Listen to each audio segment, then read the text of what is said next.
For many years now, Russ and Craig have had many wide-ranging conversations with folks from all over the gaming world. This is one of those conversations. D6G, the Lost Chapter.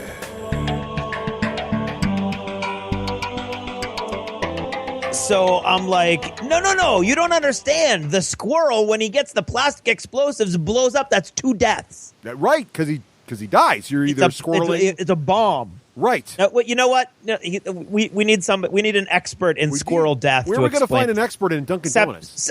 Seppy! Oh, there he is.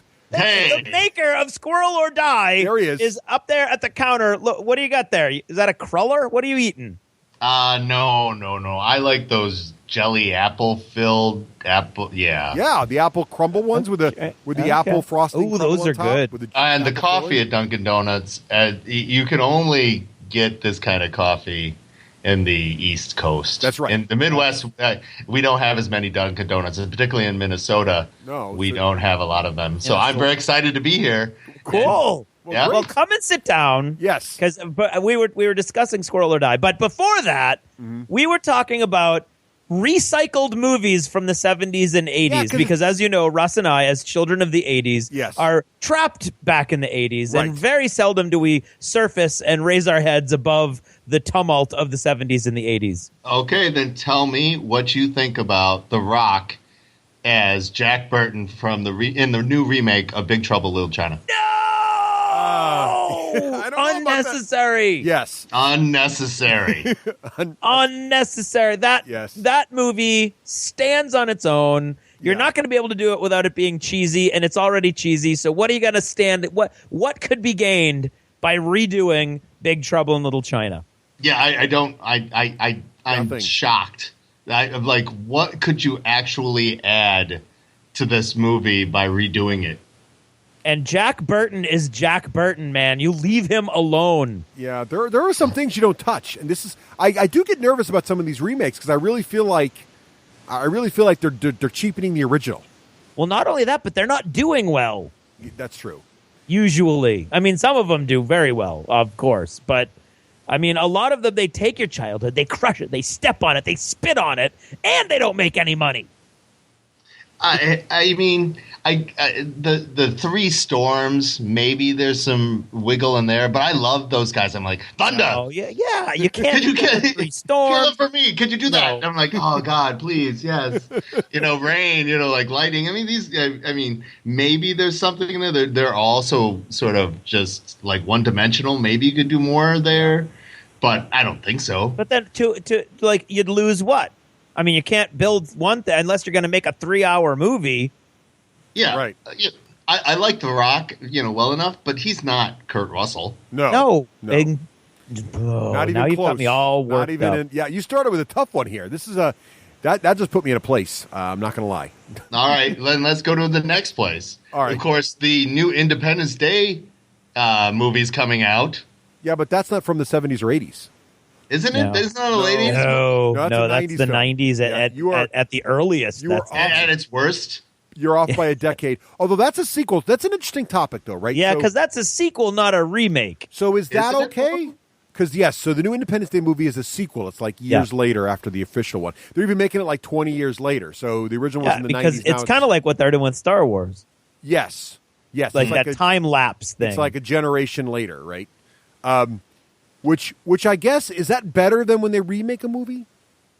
Well, because here's what I'm going to freak you guys out with right now. So one of the greatest sci-fi movies of all time is about to have its first sequel, and that is Blade Runner, right? Is it a sequel or is it a remake? It's a sequel, I think, or is it a remake? Well, what I was reading about it the other day was I thought it was going to be a sequel, but they were going to reveal whether or not the main character is a replicant or not.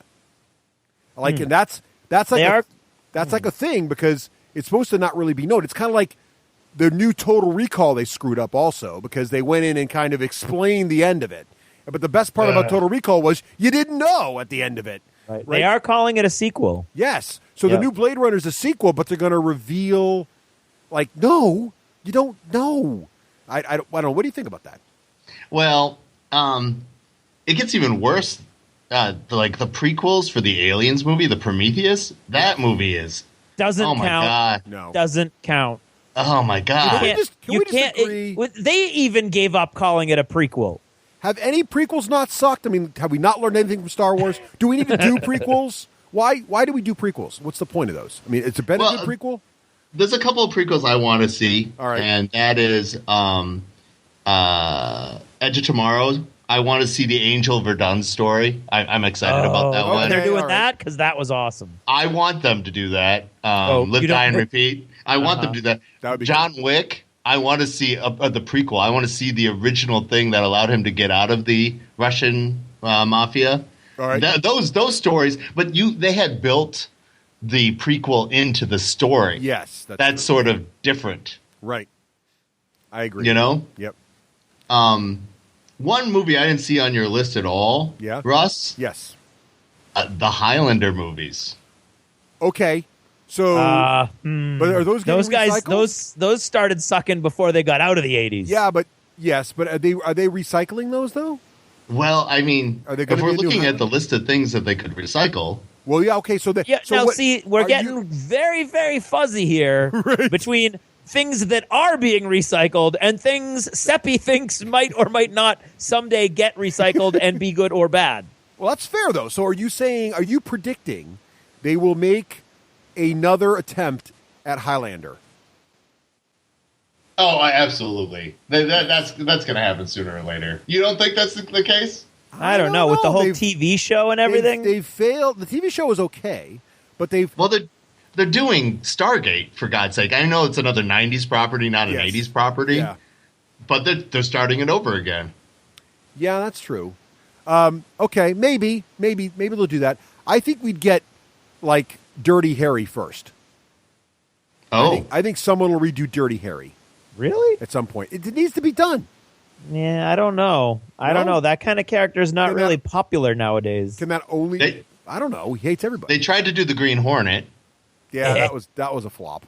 That was terrible.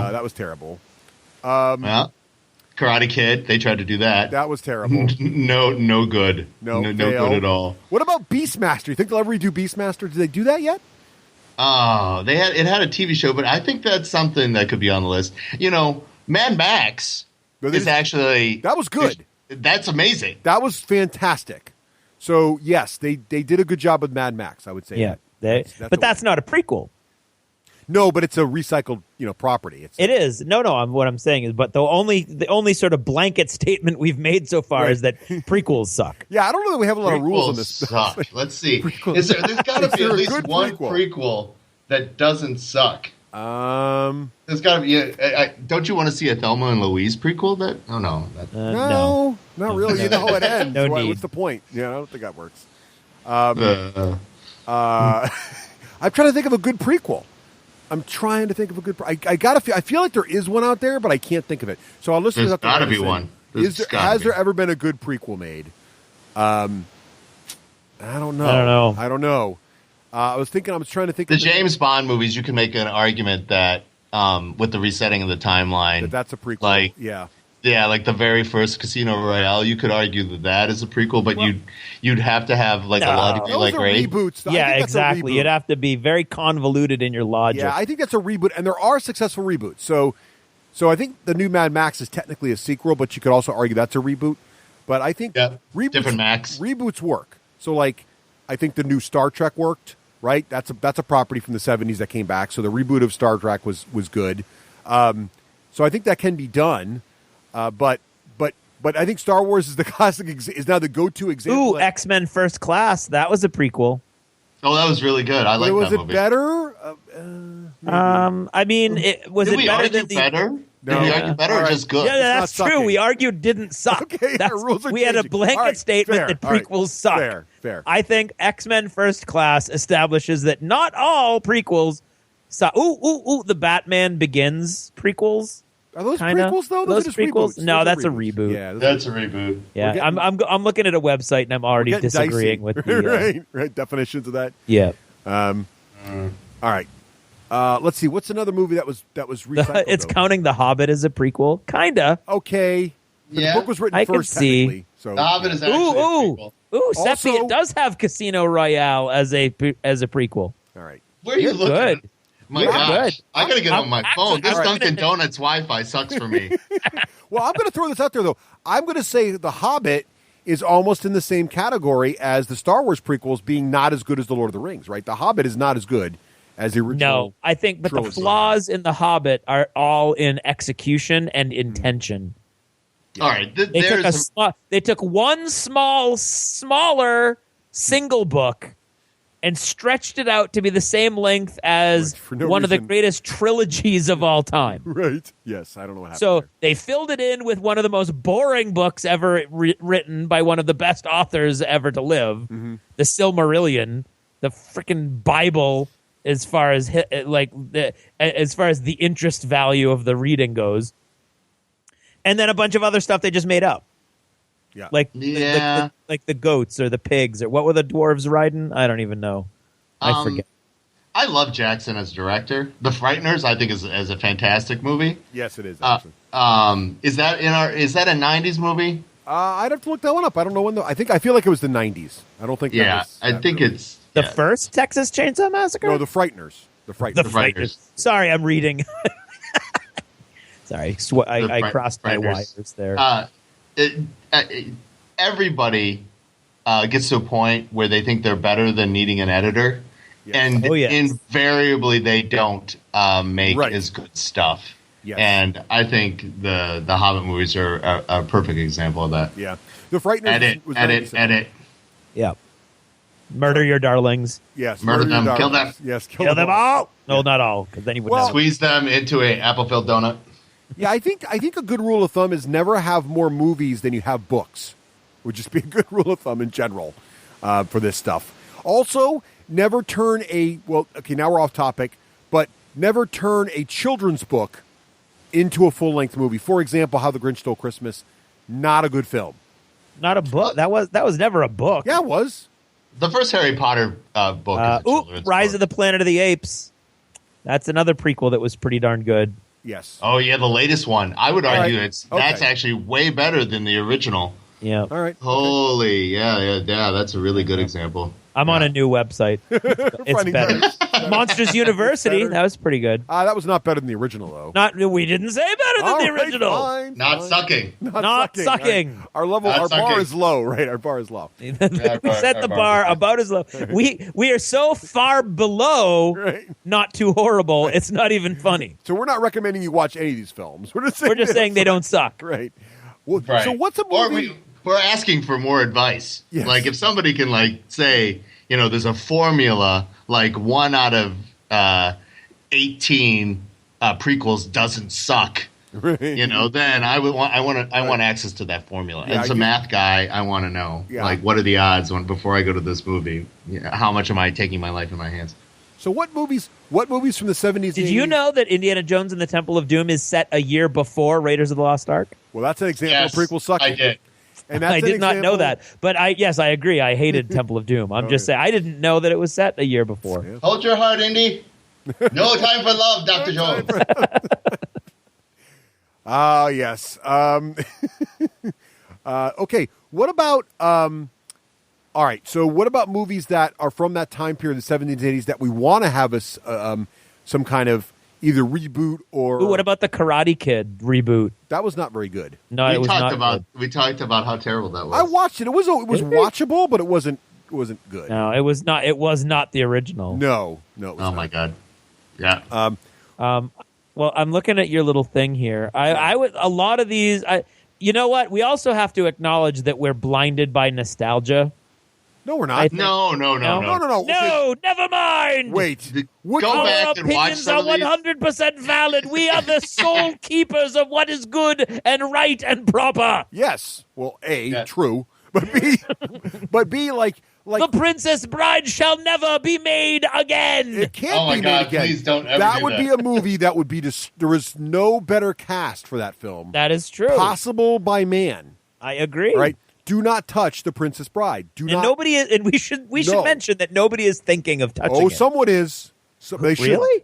They just always are. It's Hollywood. That all they do is rethink things. They don't, So Back to the Future and The Princess Bride. Yeah, don't touch Back to the movies that Future. should not be touched. So that's on our off the charts list. Off the table. Off the table. What about? So I would like to see something. Garbage Pail Kids, the movie. Which one? Garbage Pail. No, Buckaroo Banzai. Did you guys? Russ, you do. You want to see it? I do. Okay. I have a sick, like a train wreck. I would watch that film. You would. I would. You would. I would. I know you would. I would. What about Buckaroo Banzai? Anybody see Buckaroo Banzai by me? I love that film. Buckaroo Banzai. That is a fantastic film. That could use a sequel. I don't know if it's fantastic. It's fantastic. Really? Fantastic's a pretty high bar. I don't even think we can see fantastic from where we are right now. I can't even say that with a straight face. Buckaroo Banzai. I have to laugh. It's horrible in all the right ways, but it's not fantastic. It's fantastic in the way it should be considered fantastic, whatever that means. It is a good film. It's fun. It's hilarious. It's got a great cast. I think that movie could be redone, either rebooted or have a sequel made somehow. Because everybody's still alive that was in that film and still acting, so you can have a bunch of old, the geriatric Buckaroo old Banzai farts, team. running around in the fifth dimension. Right, Jeff Goldblum's still around. They're all there, right? Jeff Goldblum, they could do he that. could probably use the work. Put him back in his cowboy hat. Get him on there. Oh my God. Jeff Goldblum is the guy that shows up in every sequel. I mean, he's the only guy. No, that's not all true. right, here's one that's not on our list. What do you guys think about the new Ghostbusters all-female movie? Yeah, see, this is what I'm talking about. See, so that's an 80s film that is coming back. I think that could be good. You could never. I don't think you could redo it. No, like try to recreate what they did, because that cast was amazing. Right. But I think what they're doing, kind of taking the same basic plot and redoing it with a whole new cast, with a whole new take. With those women, those are some of the funniest human beings on the planet. They're all really, really good female comedians. I love Kristen Wiig. This could be really good. Oh, yeah, Melissa McCarthy is fantastic. Yep. Yeah, she can be. Both of the women from Saturday. Those are the two of the best people on Saturday Night Live. Yeah. No, yeah. I think they had to sort of do something radical with the cast because the original cast is so good. Yeah. Right. Exactly. Yeah. You had to do something. You had to do a complete departure or leave it alone. Yeah. Get her, Ray? Get her? Oh, it's so scientific. It's like, oh God, yeah. There's so many good lines in that movie. What a great film! I'm super excited about that. Yeah. But to my earlier point is some of these movies do not stand up to watching them again. A lot of these 80s action movies, I liked the Highlander when I was watching it. The original, not the subsequent ones. Right. I'm an alien from Zeist. Thank you. That's the worst line in any movie ever. But you have Sean Connery and playing Darby O'Gill and the Darby O'Gill and the Little People. No. Those are two. That's Sean Connery's low point. No, Darby O'Gill and the Little People is the only time Sean Connery's ever sung a song on film, which is hilarious. That's what I'm saying. Sean Connery has a lot of low points, honestly. Right. A lot of British actors. I mean, I love Zardoz, but Zardoz, he's running around in a big red diaper. I haven't seen that. Yeah, never mind. You need to see Zardoz. I try to put a Zardoz reference into every game I make. All right. There's a subtext of Zardoz in Squirrel or Die. You guys just haven't found it yet. Sean Connery is playing an Egyptian with a Spanish name, and then Christopher Lambert's playing a Scot, and his accent is the worst. I'm gonna go watch this on Netflix tonight now just to see it. You need to watch this. You're like, oh, what was I thinking? Other movies, it's I have a soft spot for The Last Starfighter, but I understand that movie is only for people who grew up in and around the 80s. No, I get that. The Last Starfighter does not stand up at all. Agreed. I tried to watch it with my girls not too long ago, and they're like, Dad, really? But that movie could be remade and made good. You could take that concept, because video games are just as strong now as they ever were. Absolutely. And you could either go one or two ways. You could go super campy, or you could actually go, try to do what they were doing. So back then, they were actually trying to make it cool, and they were using what was then state-of-the-art CGI, right? You could do that again now and actually, I think, come up with a pretty good movie. They could start Willow over again. Willow. That's another one that doesn't really stand up. No, it doesn't. It does not stand up at all. But remember, that was at a time, though, there was no high production value fantasy film. Right. Right? Fantasy movies were all terrible. Yeah. And they had no budget. And so do you remember the Barbarian Brothers in one? Wasn't that just called Barbarians? Yes. Oh, my God, that movie. Yeah. And Ator, a whole Italian series of Barbarian movies post-Conan. Oh, my God. Conan's not on the list here. Conan could be redone. Yeah, they tried. They tried. They already did it. Yeah, it wasn't very good, though, was it? No, Jason Momoa. Well. Yeah. I wanted to love that movie. Yeah. But that movie was terrible. The script was awful. Yeah. That man deserves a good script, and that wasn't it. Right. I know, but Conan stands up. He does. The first one, and the second one is terrible. Yeah. Terrible in the ways that I like it. But oh, come on!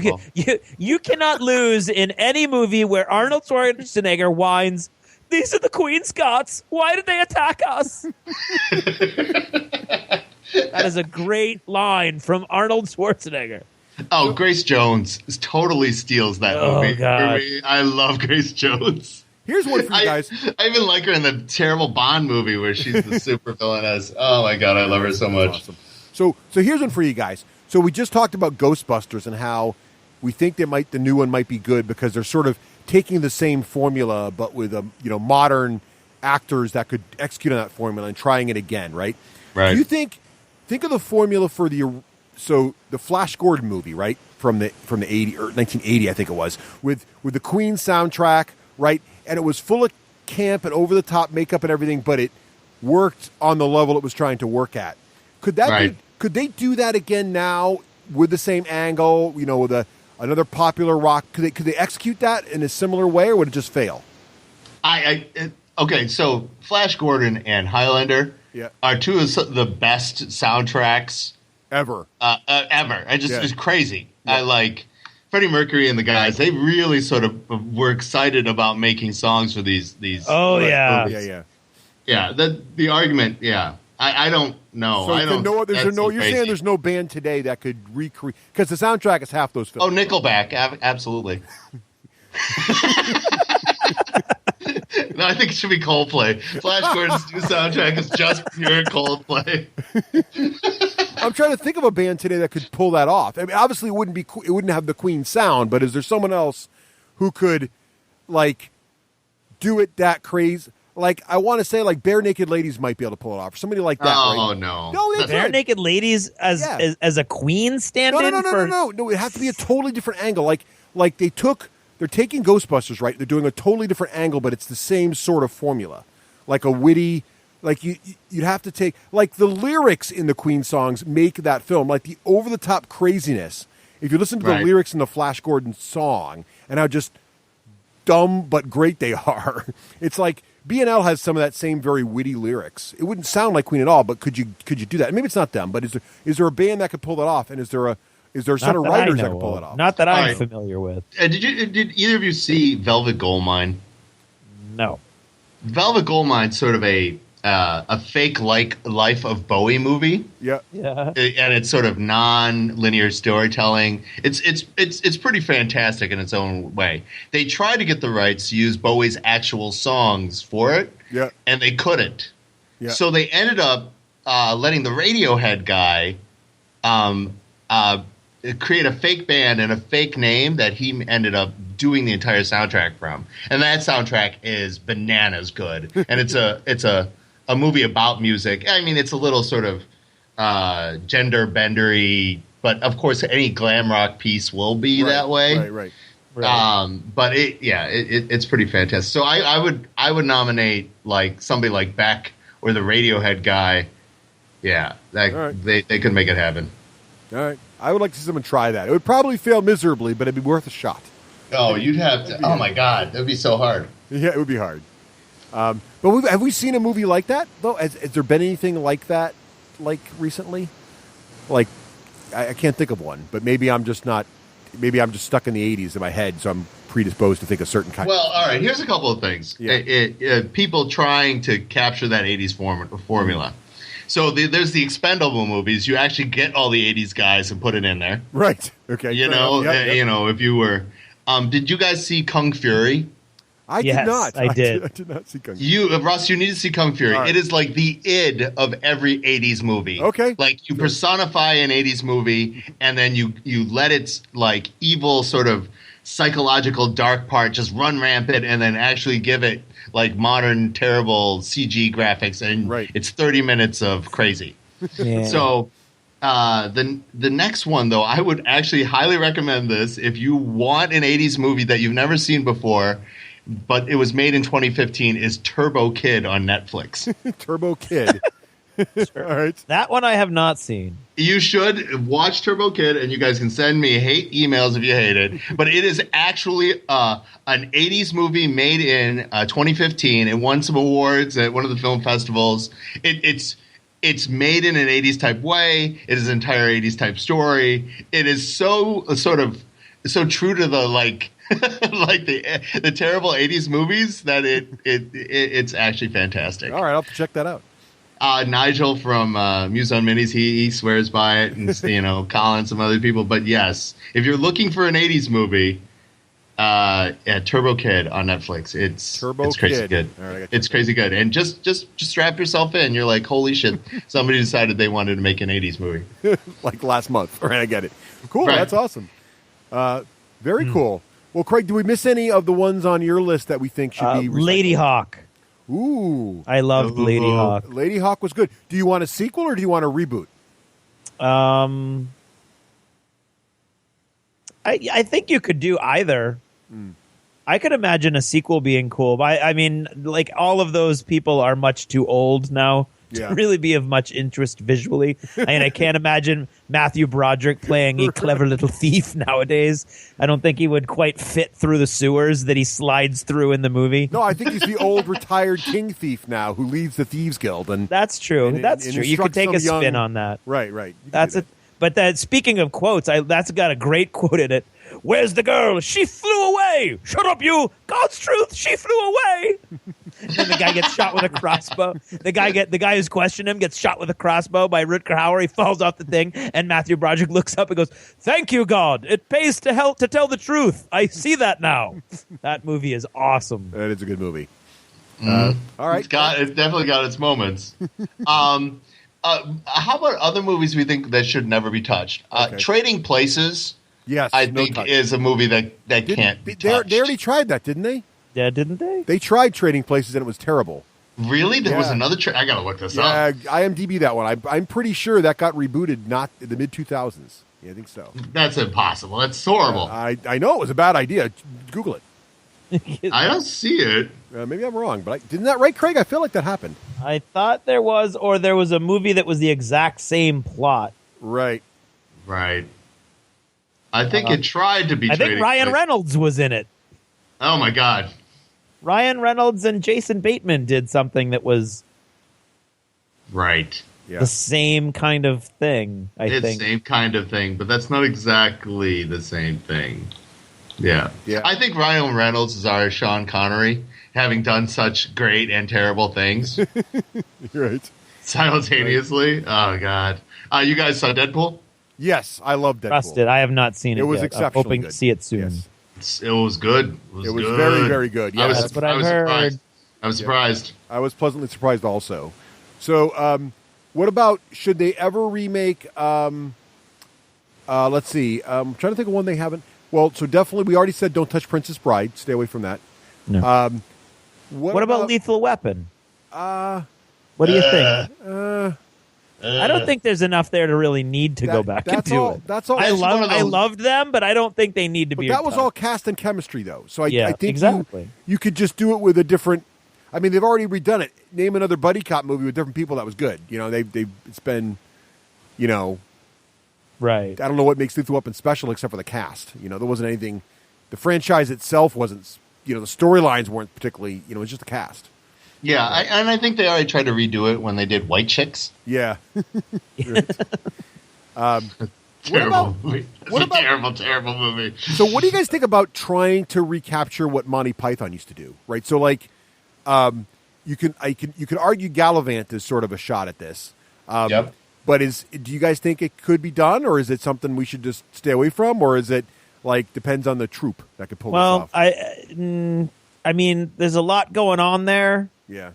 I mean, I don't think America has that's a niche in America, because especially if you talk to young, like my students, when I show them clips from the Holy Grail, it's a love-hate kind of thing. Well, that's always been the way it is, though. Yeah, no, that's what I'm saying, though. Yeah, right. And it still is. I think The Life of Brian is so brilliant. Oh, my is God. awesome. It's just so good. Yeah. Yeah, it holds up. It holds up. Oh, I think they all hold up. They're great. They're timeless. Their humor's really good. I just don't know if anybody else. I mean, there are other great comedic groups, obviously, but I wonder if. What do you guys? Because Gallivant, I think, is trying to do a lot of that. What Python did with Holy Grail. You know, there's a lot going on there. It's Holy Grail meets Glee. Yes, exactly what it's right. Two things that might not necessarily should have been put together. The best part of Holy Grail is when they shut down any references to a musical. No more singing! Right? So they shut it all down. Yeah. Right. Did you guys like the reboot of Tron? I never liked the original Tron, so I never saw the reboot. I thought it was palatable. I wanted it to be better than it was. How did you feel about it?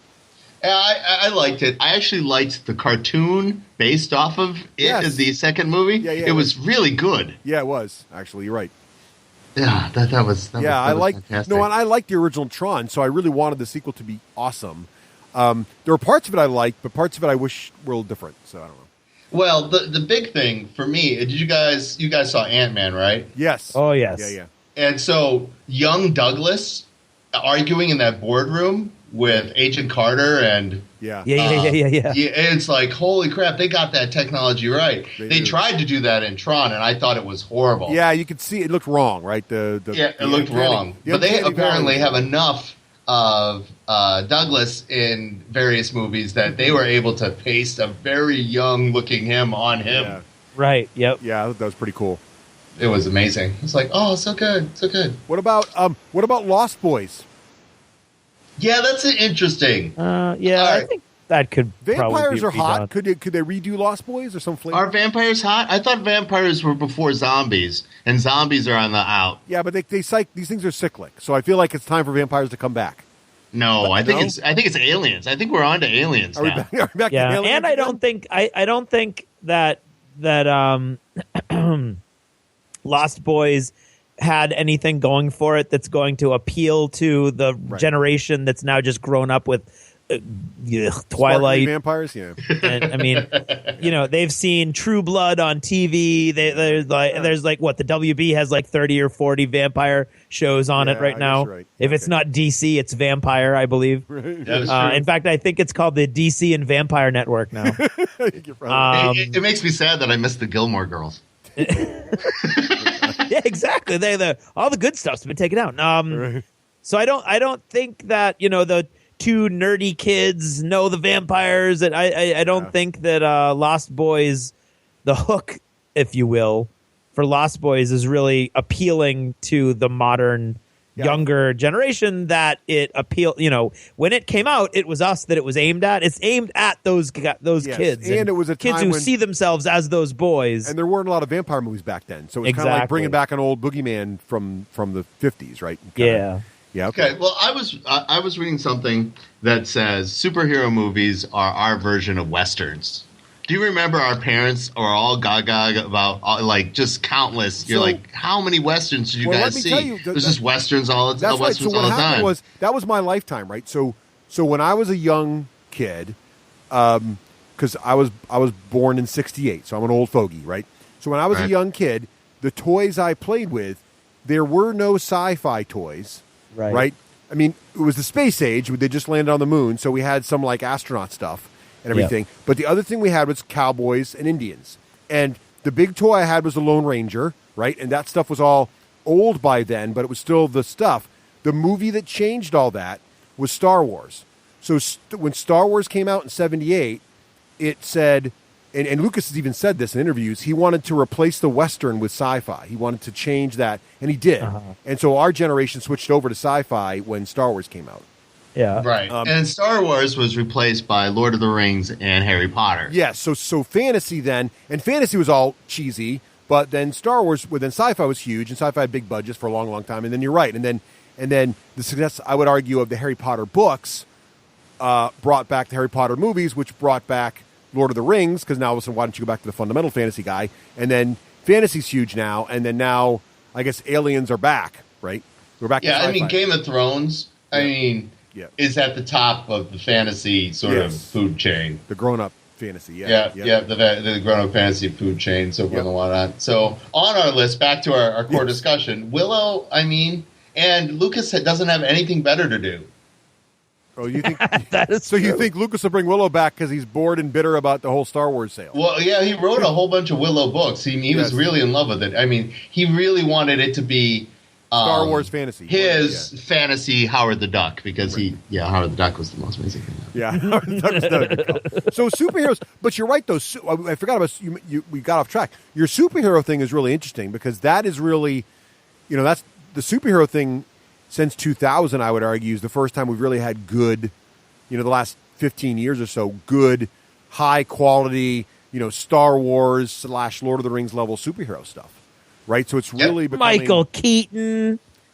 Yeah. Come on. That was fun, but that wasn't where we are now.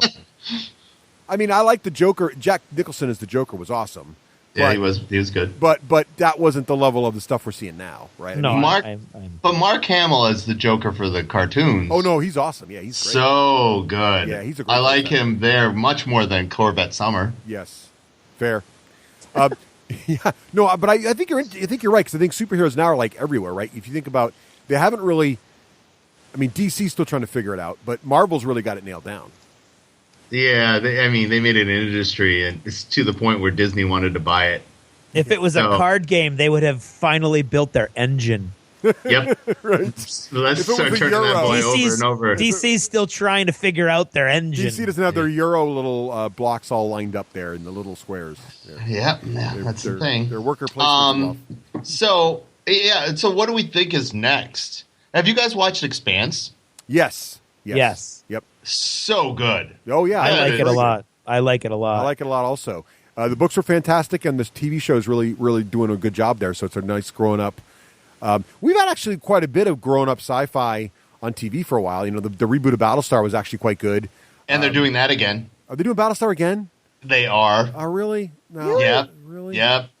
Okay. Yep. They're doing that again. I thought we learned a lesson with Caprica. Did we not learn anything on that? Well, unless they're going to totally do a new reboot. Why not? I think they are. I think they're going to start over. What are they going to do with Starbucks?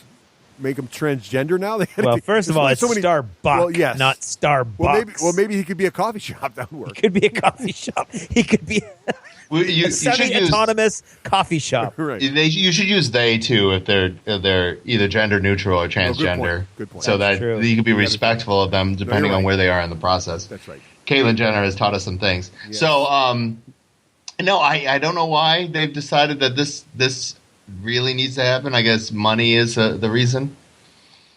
I don't know. Okay. All right. So what is going to be next? Is that the question you asked there? Yeah. What is going to be next? What do we think?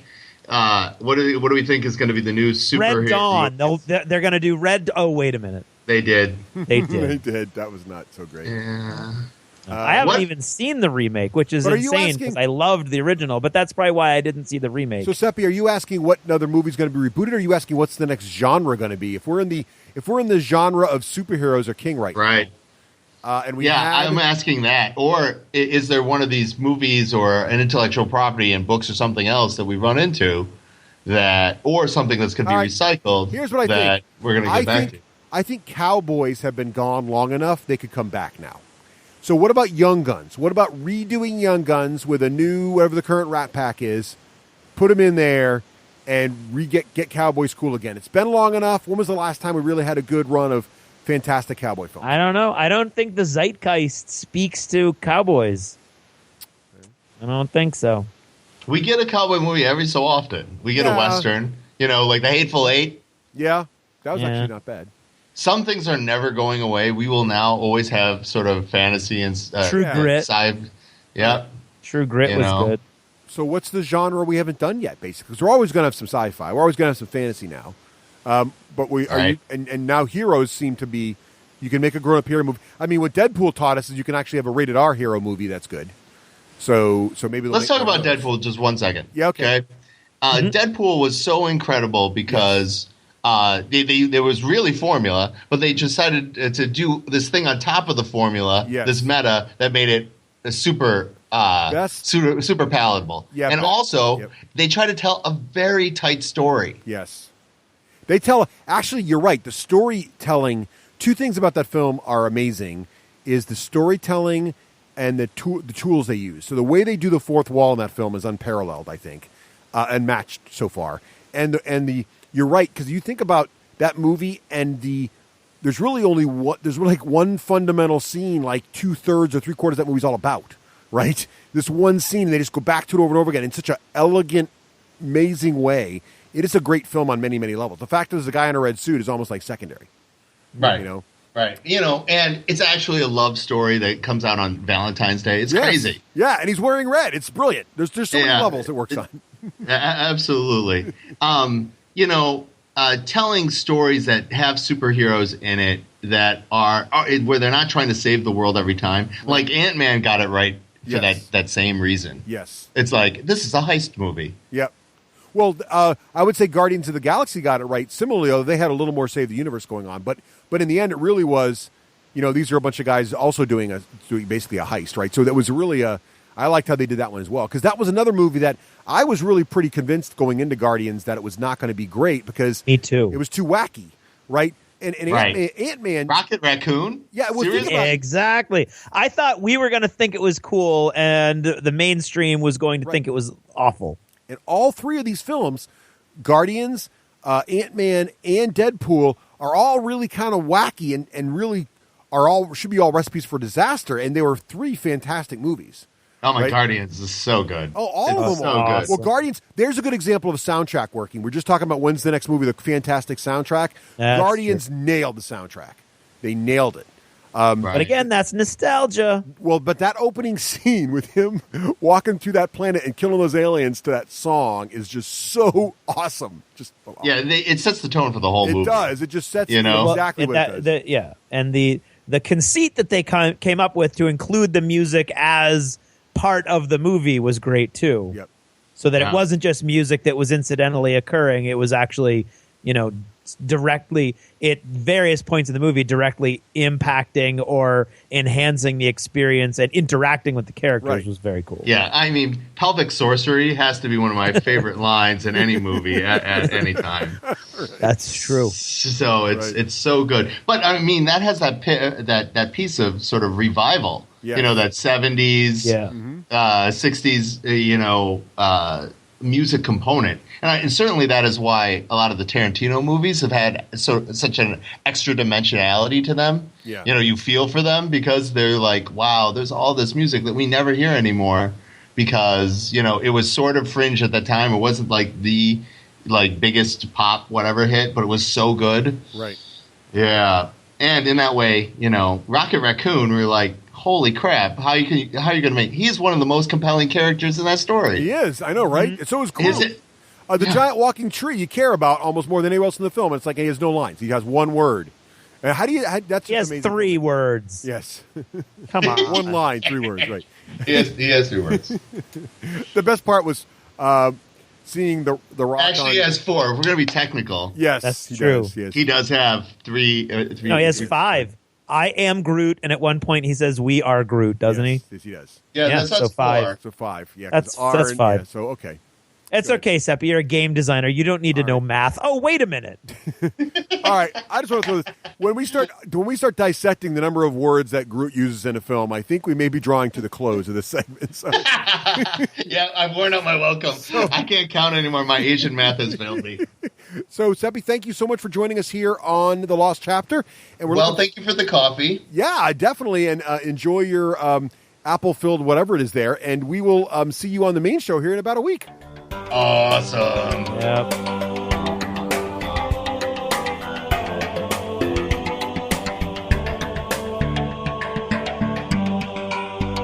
Thanks for purchasing a D6G Lost Chapter. Supporting the show helps it grow.